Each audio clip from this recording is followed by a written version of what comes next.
o favorite niyo din ba kumain mga mamsi at papsi? Well, ngayong Sabado, ipapakita ko sa inyo na ang hiling niyo sa pagkain. Bubusugin din kayo sa kita. 50 ang adobong baboy, pork chop 50. Pungko-pungko is the way to go para sa Cebu street food na nakaka-good mood. Masarap, tender at juicy pa. Swak sa budget. Huwag mong isipin yung, ay wala akong customer. Sobrang daming tao ng Pilipinas. Balang araw, may maniniwala at maniniwala talaga sa inyo.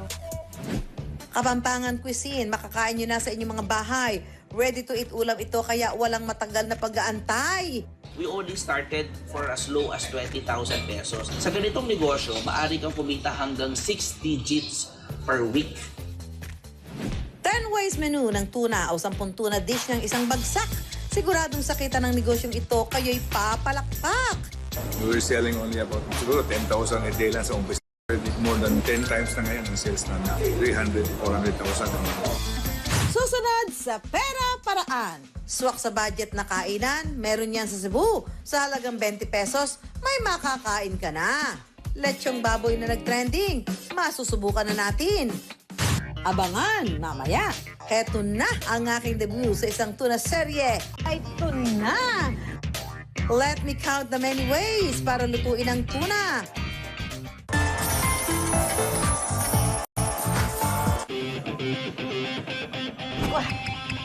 Dribble!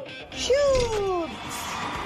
Kung sa basketball, reserba ang mga nasa bangko. Sa laban natin ngayon, kung sino ang nakaupo, siyang sentro.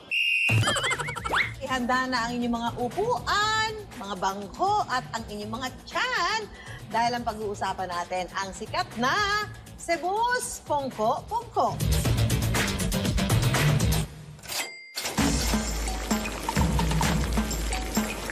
Ang mga pagkain ito, sikat na street. Ang plaza ng Danau City sumisigla. Umiingay. At sumasarap pagsapit ng dilim. Ang isang kalye kasi rito, dinarayo dahil sa mga mura at masarap na street food. Mamo adobo, tag 50 ang adobong baboy, pork chop 50. Paglilitsyon at pagtitinda ng buhay na baboy ang para sa kanya ang pagnenegosyo ng pagkain. Ito rin ang dating negosyo ng kanyang tatay. Pero noong 2006, namatay ang tatay ni Ana Marie. Nang nawala yung tatay ko, sobrang depression po, lahat po yung parang nawala na po rin ako ng ganang magtrabaho, magnegosyo, nawalan din po ako ng ng mga idea. Oo, kasi yung parang siya lagi yung sinasandalan ko. Sa puntong iyon, sa edad na 25, si Ana Marie na ang tumayong haligi ng tahanan ng kanilang pamilya. Iniwan kami ng tatay ko, maliit pa yung mga kapatid ko, nag-aaral pa, ako na po lahat yun. Susunod sa Pera Paraan. Ang Mamsi Ana Marino, kuratsa talaga. Walang pahinga. Dahil abala masyado sa negosyo, napabayaan daw niya ang kanyang kalusugan.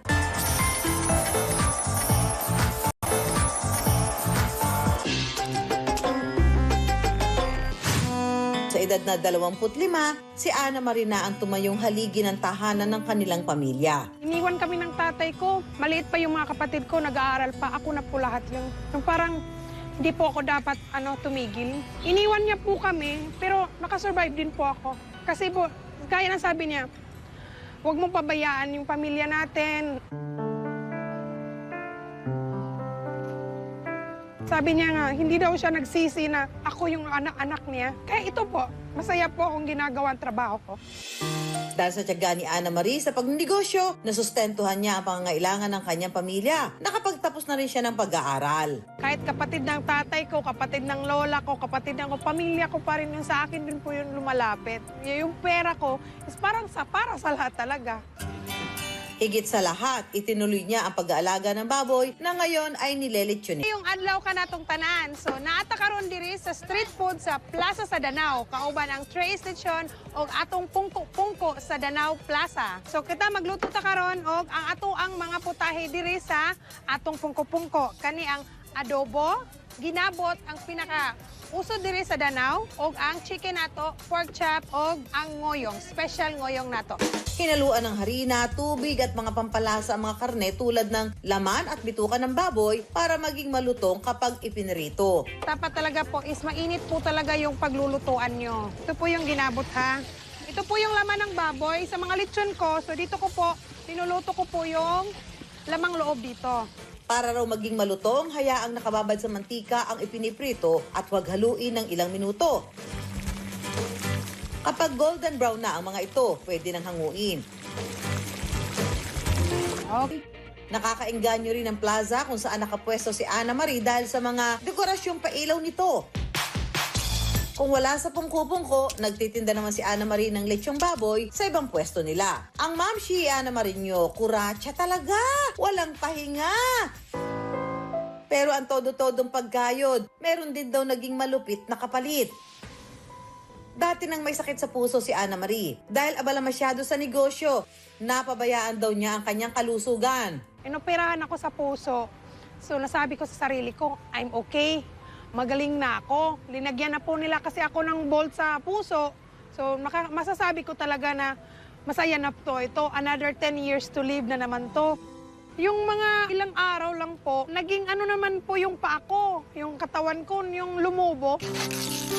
Dahil sa kanyang kalagayan, ngayon daw, ang pamilya naman niya ang tumutulong sa kanya. Pinapagpapahinga nila po ako. Sila na po bumibili ng mga kailangan sa tindahan. Minsan po. Kaya ang payo ni Ana Marie sa mga gustong magsimula ng negosyo, kuha, dribble, shoot. Hanggat may pagkakataon, kuha lang ng kuha. Pag-aralang mabuti ang laro ng negosyo. Pero matuto ring mag-time out paminsan-minsan at siguradong ang tagumpay, shoot na shoot sa iyo. Ako po si Ana Marie Batukan mula sa Danao City, Cebu. Nakatayo man o nakaupo, the best ang aming pungko-pungko. Susunod sa Pera Paraan. Tangting-tangtong. Di ba yan yung viral? Carry ko kayang maging kapampangan? Naku po, you be the judge. Mamshis and Papshis. Magagalit sa atin, mga kapampangan niya. Recipe reveal sa sisig na isang legit na kapampangan. Yan ang ating aabangan. Hello, 2023! Mga mamshi at mga papshi, mga saan damakmak na gawain na naman ba ang kaharap nyo para sa panibagong taon? Hindi nyo na naman alam kung ano ang ihahain sa inyong mga hapagkainan. Don't worry dahil to the rescue ang mga kapampangan dishes ni Nanang. Manyaman!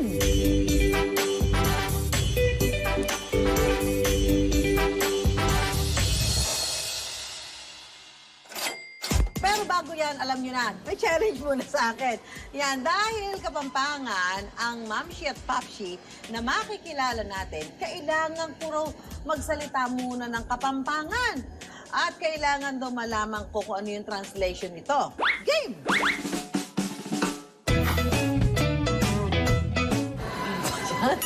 Ayan!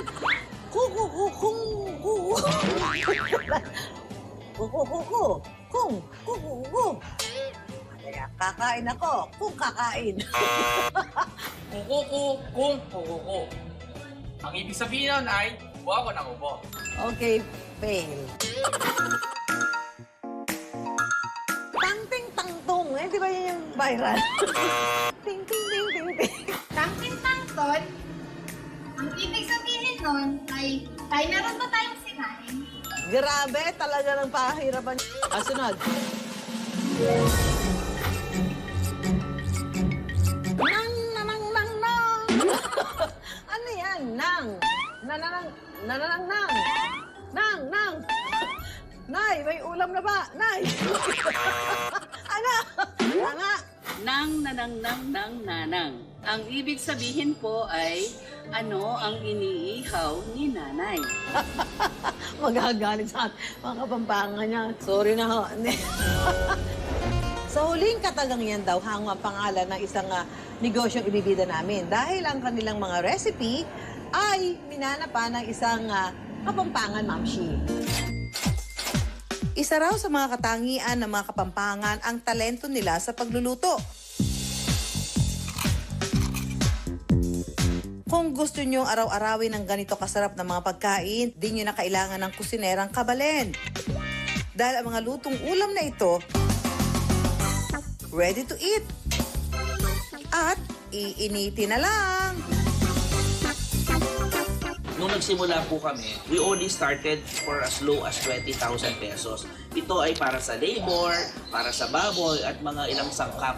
Sa ganitong negosyo, maaari kang kumita hanggang 6 digits per week.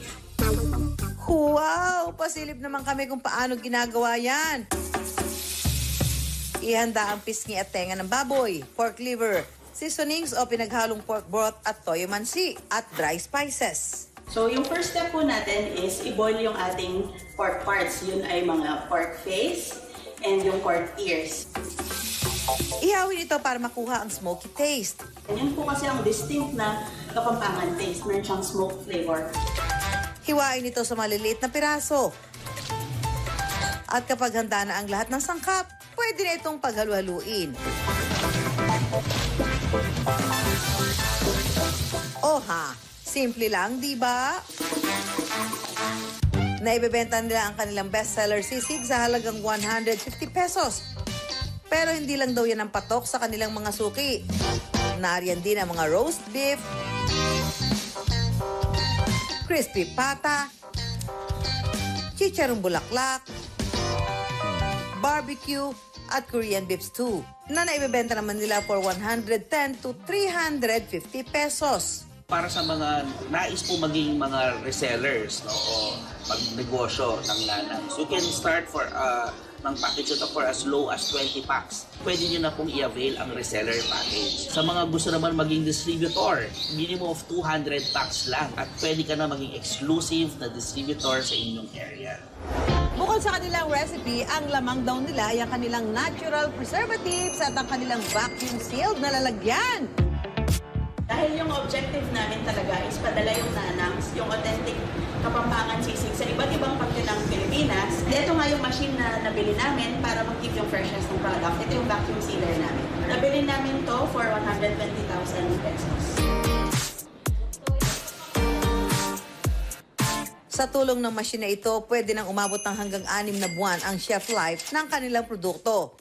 Taong 2021 lang nang magsimula ang Nanang's Authentic Recipes.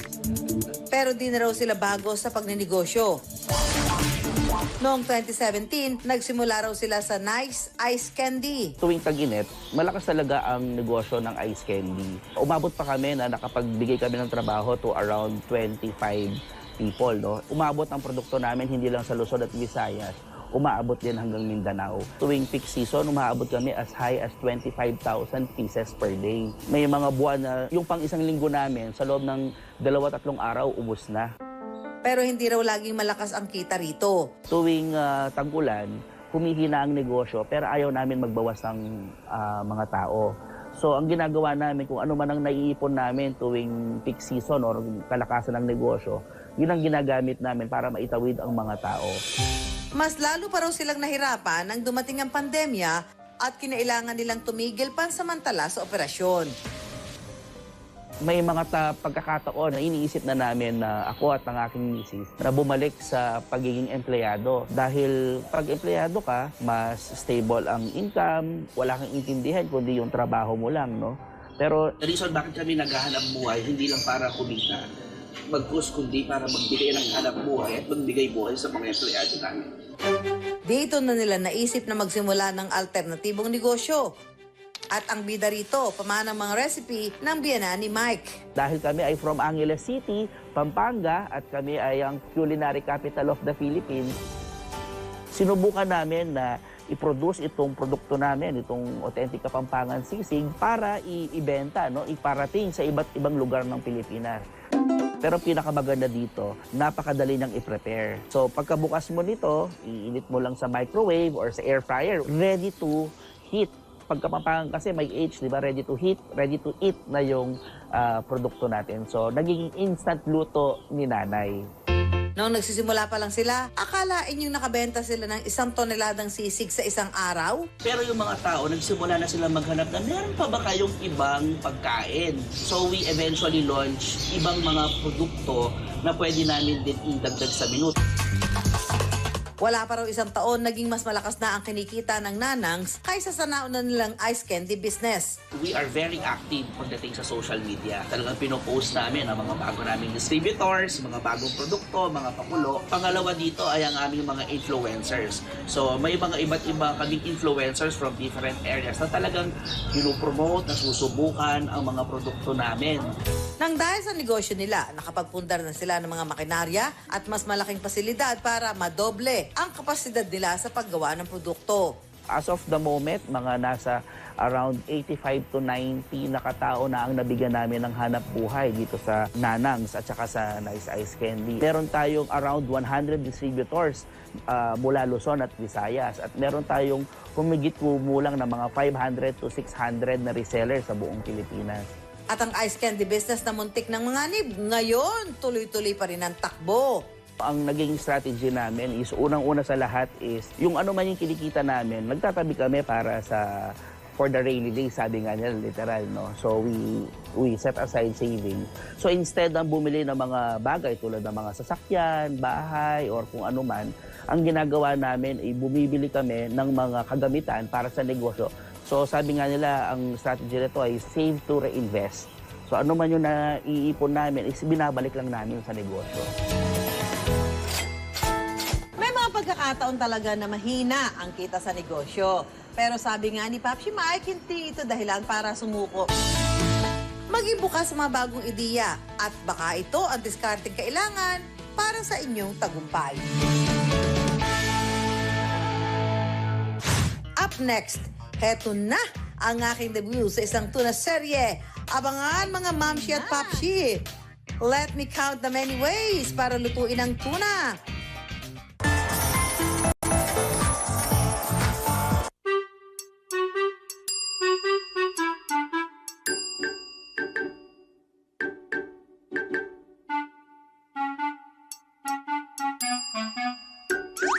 Daw ang sinasabi ng tuna kapag siya ay umiikot-ikot. Okay? Sirit na kayo? Tuna round! Ano naman ang tawag sa sinaunang tuna? Alam niyo ba kung ano? Sirit na kayo, game? Ano pa, edi sinatuna?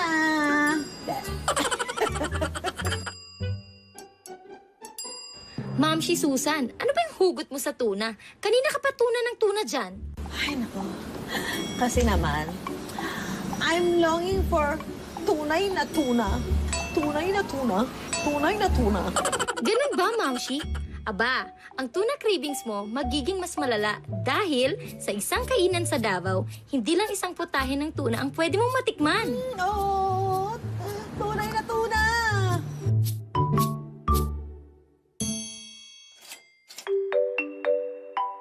Total naman mga Mamshi at Papsi, natakam na tayo, lubos-lubosin na natin kilalanin ang iba't ibang luto sa tuna. Ang gimmick lang naman kasi sa restaurant ni Domeng, 10 paraan ng pagluluto ng tuna. Ang unang-una, yung sashimi, di ba? And then followed by kinilaw. Ang kinilaw, the same tuna also. We use the same good quality, pero the preparation lang iba. Kasi yung kinilaw, yan ang local version, followed by the tuna head. Yung tuna head, talagang sigang ang tawag namin yan. Then followed by tuna panga, of course. And then tuna belly, bihod. Yung bihod naman, yan ang raw ng isda. Then followed by tuna buntot. I already mentioned the 10 way tuna. Yun lahat. From the tuna head nga to the buntot. Walang tapo nga. Para tuloy-tuloy ang pagtakam, Oh, mga Mamshi at mga Papsi, kung kanina canned tuna lang ang meron ako, aba ay tuna. Dumating na ang aking tunay na tuna. Ayan naman, Papsi Domeng. Baka naman may advice ka dyan kung paano magluluto nito mga tunay na tuna para sa aming team bahay. dahil malakas tayo mga Mamshi at Papsi, ang mga master kusinero ng restaurant ni Domeng may pa-recipe reveal. Kung usapang fresh lang din naman, patok ang unang sumikat sa kanilang menu na tuna sashimi at tuna kinilaw. Ang paggawa ng sashimi, very easy lang.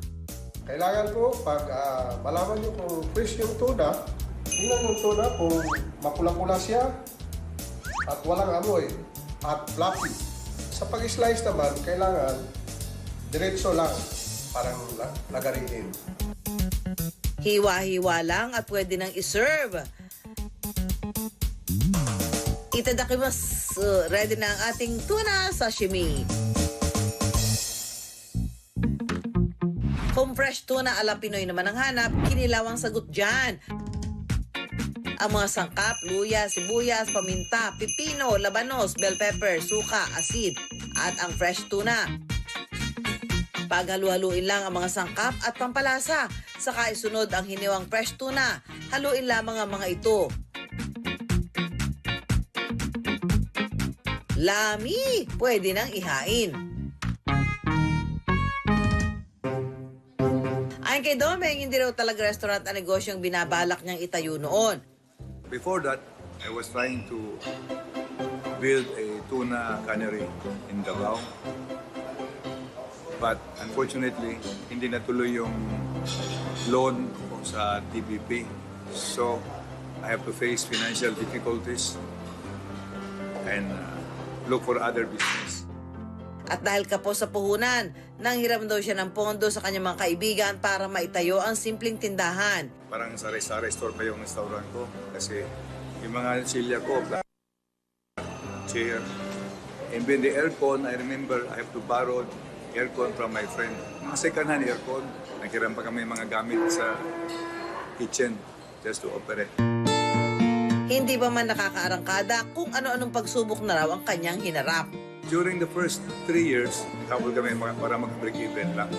But I continue. Naghabol din ako mga utang ko. Then, nag-umpisa lang kami. Nahirapan ako kasi utang yung pera ko. I have to pay it back. I decided that I should show my 10-way tuna, which is talagang nag-click naman. So I was able to finally make money and pay them after 4 years pa.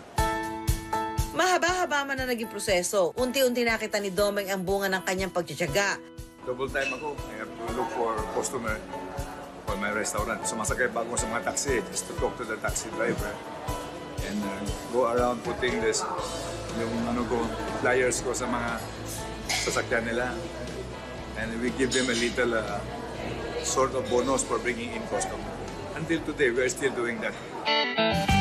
Sa kasalukuyan, ang dating munti at nakatagong kainan, mas malaki at mas nakilala na sa kanilang lugar.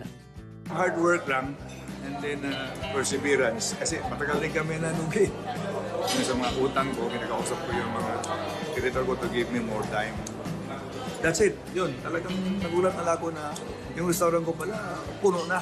This is now 5 times more than the original restaurant.